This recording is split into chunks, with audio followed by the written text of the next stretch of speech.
हमारा सहायक कौन है? इस समय हमारा पवित्र आत्मा है। फिर हम देखते हैं कि हमारी जो प्रार्थना होती है, संगठित प्रार्थना होना बहुत अवश्य है। संगठित प्रार्थना होना बहुत अवश्य है। बहुत से लोग स्वयं की प्रार्थना करते हैं, बहुत से लोग कहना चाहिए पारिवारिक प्रार्थना करते हैं, लेकिन बहुत से लोग समूह में आके संगठित होकर एक साथ प्रार्थना करना जरूरी नहीं समझते।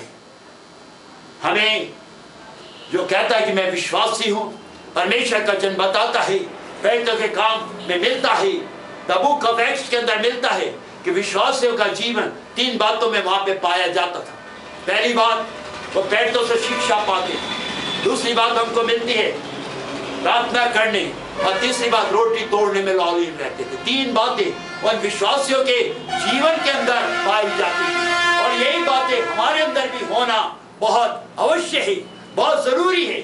और इतना नहीं, वचन में लिखा है कि उनकी जो सारी वस्तुएं होती थी वो सब साझे की होती थी। उसका रीजन क्या था? कि उन सब के मन एक होते थे, और सबके मन एक होते थे। और वचन में लिखा है जिसकी जो आवश्यकता थी उसको वैसी दे दिया जाता था, जिसकी जैसी आवश्यकता होती थी उसको वैसी दे दिया जाता था। और हम देखते हैं संगठित प्रार्थना के बारे में हम लोग देखना चाहते हैं। प्रेरितों के काम 12 अध्याय the book of Acts and 12th chapter and 5th verse के अंदर जाना चाहते हैं। 5वें पद के अंदर हम लोग जाना चाहते हैं। वहां पे लिखा, बंदी गृह में पतरस बंद था, परंतु कलीसिया उसके लिए लॉ लगाकर परमेश्वर से प्रार्थना कर रही थी। यहाँ पे हम देख रहे हैं संगठित प्रार्थना के बारे में। और पतरस जो था वो जेल में बंद था। पतरस यीशु मसीह का शिष्य था। हम देखते हैं पतरस सुसमाचार प्रचारक था। परमेश्वर ने पतरस के द्वारा बड़े बड़े कार्यों को करवाया, बड़े बड़े कामों को कराया। और अगर हम देखें, जब पतरस को प्रभु यीशु मसीह ने, जो शमौन कहलाता था, उसको जब अपने कार्य के लिए पकड़ा तो उससे कहा कि तू कैफा अर्थात पतरस कहलाएगा। कैफा अर्थात पतरस कहलाएगा। कैफा का मतलब भी है पतरस। हालेलुया। और हम देखते हैं पतरस का मतलब है पत्थर। परमेश्वर का धन्यवाद हो, उसकी स्तुति हो। और हम देखते हैं कि उसको प्रभु यीशु मसीह ने पकड़ लिया था ताकि वो उसकी सेवा करे, और उसकी सेवा करते हुए वो पकड़ा गया और उसको बंदी गृह में बंद कर दिया गया, उसे जेल में बंद करा गया। लेकिन वचन कहता है कि कलीसिया लॉ लगाकर प्रार्थना कर, कलीसिया लॉ लगा के क्या कर रही थी? प्रार्थना कर रही थी। और जो पतरस 2 जंजीरों में बंधा हुआ था, पतरस 2 जंजीरों में बंधा हुआ था, 2 सिपाहियों के बीच में सो रहा था। 2 जंजीरों से बंधा हुआ था और जेल के अंदर पतरस 2 सिपाहियों के बीच में सो रहा था। और फिर हम देखते पहरे द्वार पर बंदी गृह की रखवाली कर रहे थे। मेस पतरस 3 तरह से क्या था? उसकी चौकसी करी जा रही थी। पहले क्या था? जंजीरों से बंधा हुआ था। फिर वचन में लिखा है 2 सिपाहियों के मध्य में सो रहा था। 2 सिपाही उसके दाएं बाएं खड़े होकर उसका पहरा दे रहे थे, लेकिन पतरस क्या कर रहा था? सो रहा था। परमेश्वर का धन्यवाद हो, उसकी स्तुति हो। फिर लिखा पैरवे द्वार पर बंदी गृह की रखवाली करते। जो दरवाजा था वहां पे भी पैरवे खड़े थे ताकि पतरस किसी रीति से यहाँ से जाने ना पाए, किसी रीति से यहाँ से जाने ना पाए। लेकिन उस रात्रि में लोग क्या कर रहे थे? पतरस के लिए प्रार्थना कर रहे थे, पतरस के लिए प्रार्थना कर रहे थे। उधर अगर हम यीशु के जीवन को देखें तो यीशु मसीह भी रात्रि के समय गतसमनी बाग के अंदर प्रार्थना कर रहा था। हालेलुया। गतसमनी बाग के अंदर प्रार्थना कर रहा था। और वचन में लिखा, उसने शिष्यों से कहा था जागते रहो, प्रार्थना करते रहो ताकि तुम आजमाइश में ना पड़ो। और वचन में लिखा वो उनसे आगे बढ़ के प्रार्थना करने लगा। और फिर लौट कर आकर देखा तो उसके शिष्य क्या कर रहे थे? सो रहे थे।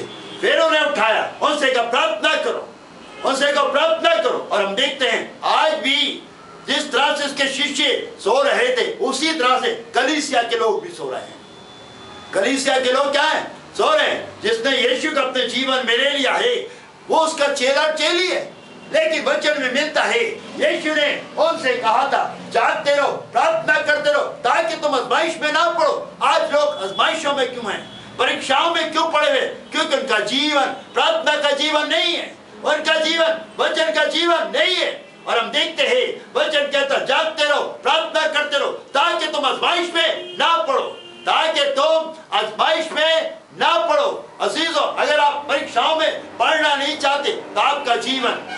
का जीवन होना बहुत अवश्य है, क्योंकि ये प्रभु की ओर से हमें एक आज्ञा है कि हम क्या करें, प्रार्थना करें। हम क्या करें, प्रार्थना करें, जागते रहो, प्रार्थना करते रहो। और वचन बताता है रात्रि में भी जब हमारी आंख खुलती है तो हमें प्रार्थना करनी है। हमें क्या करनी है, प्रार्थना करें। और रात्रि के समय यीशु मसीह प्रार्थना कर रहा था और उसका पसीना लहू की बूंद में होकर टपक रहा था। और ये इंटरसीडिंग प्रेयर थी, मध्यस्थता की प्रार्थना थी मेरे अजीजों।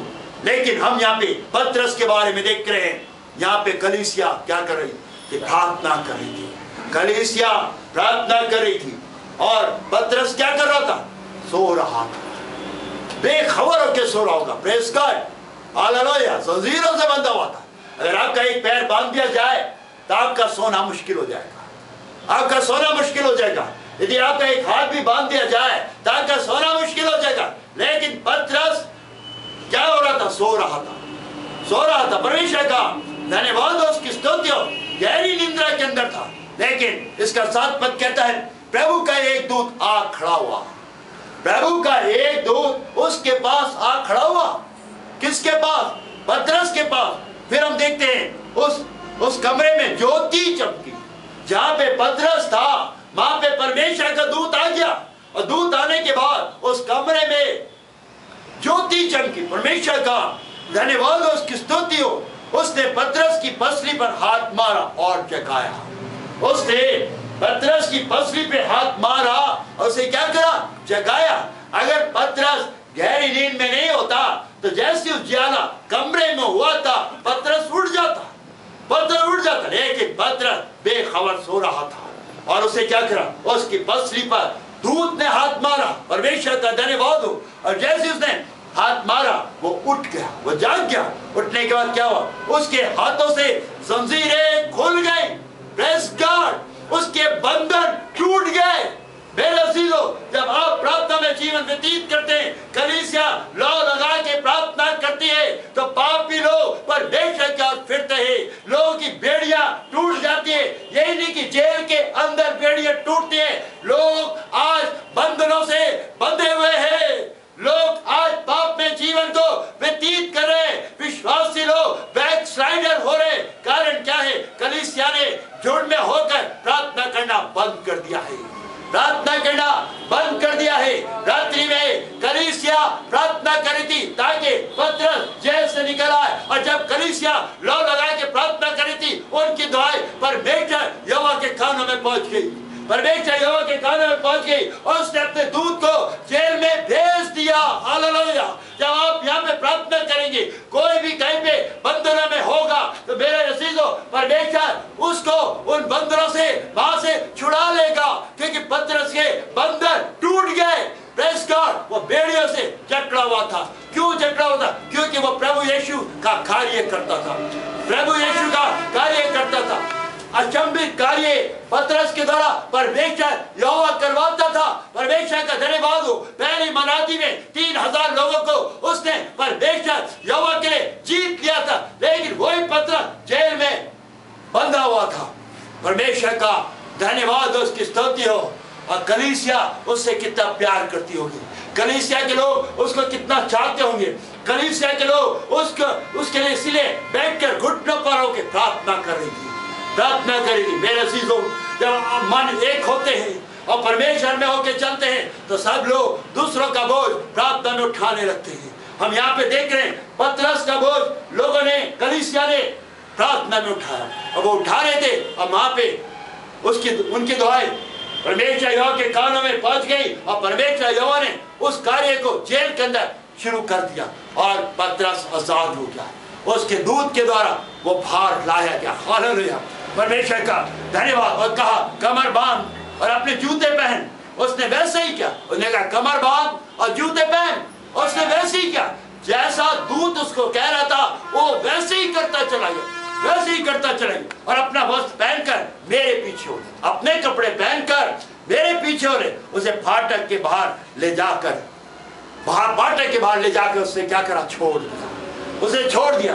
और वचन बताता 11 में देखते हैं, तब पतरस ने सचेत होकर कहा, अब मैंने सच में जान लिया है प्रभु ने अपना स्वर्गदूत भेजकर मुझे हेरोदेस के हाथ से छुड़ा लिया और यहूदियों की सारी आशा तोड़ दी। यहूदियों की सारी आशा क्या हुई? तोड़ दी। मेरे अजीजों, आपके बैरियों की, आपके दुश्मनों की आशा खत्म हो जाएगी जब कलीसिया लौ लगा के प्रार्थना करेगी, जब आपका जीवन स्वयं परमेश्वर में प्रार्थना का जीवन होगा। कितनी मुसीबतें, कितनी परेशानियां, कोई सी भी कहना चाहिए परिस्थितियों से आप क्यों ना गुजर रहे, आपका परमेश्वर आपको निकाल के ले जाएगा, आपको ले जाएगा, क्योंकि हमारी प्रार्थना का उत्तर देने वाला परमेश्वर जीवित है। परमेश्वर जीवित है। और फिर हम देखते हैं जब वे लोग उपवास सहित प्रार्थना कर रहे थे, कलीसिया क्या करे? यहाँ पे हम देख रहे हैं, माफ करिए 13:2 में देखते, 32 में देखते हैं, जब वे उपवास सहित प्रभु की उपासना कर रहे थे तब पवित्र आत्मा ने कहा, मेरे बरनबास और शाऊल को उस काम के लिए अलग करो जिसके लिए मैंने उन्हें बुलाया है। परमेश्वर का धन्यवाद। और यहाँ पे देखते हैं नेक्स्ट पद के अंदर, तब उन्होंने उपवास व प्रार्थना करके उन पर हाथ रखकर उन्हें विदा किया। उन पे हाथ रखे उन्हें क्या करा? विदा किया। मेरे अजीजों, प्रार्थना में आपको जैसे अगुवाई होती है और जैसे परमेश्वर यहोवा आपको बताता है, उसी रीति से हमें करना है। उसी रीति से क्या करना है? हमें कार्यों को करना है। जब आप उसी रीति से कार्य को करेंगे तो आप हर कामों के अंदर उत्तीर्ण हो जाएंगे, सफल हो जाएंगे। हालेलुया। सफल